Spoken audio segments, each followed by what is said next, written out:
Sir defence PI ಕಂಪ್ನಿದು ಅಂಗಮಾರಿ ರೋಗಕ್ಕೆ ಟೊಮೊಟೊಗೆ 1 kg 100 ಗ್ರಾಮು ಸ್ಪ್ರೇ ಮಾಡಿದ್ದೀವಿ ಸರ್.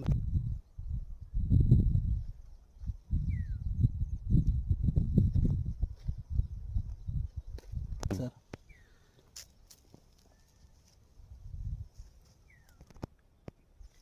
ಡಿಫೆನ್ಸ್ ಜೊತೆಗೆ ಬಯೋವಿಟಾನು ಹಾಕ್ಕೊಂಡಿದ್ದೀವಿ. ಬಯೋವಿಟಾದಲ್ಲಿ ಎಲ್ಲೋ ಬರಲ್ಲ, ಮೈನು ಗಿಡಗಳು ಎಲ್ಲೋ ಬರಲ್ಲ, ಗ್ರೀನಿಶ್ ಬರುತ್ತೆ, ಮತ್ತು ಹೂ ಉದುರಲ್ಲ,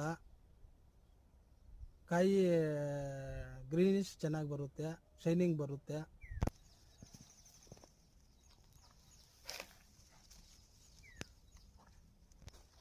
ಫ್ಲವರಿಂಗು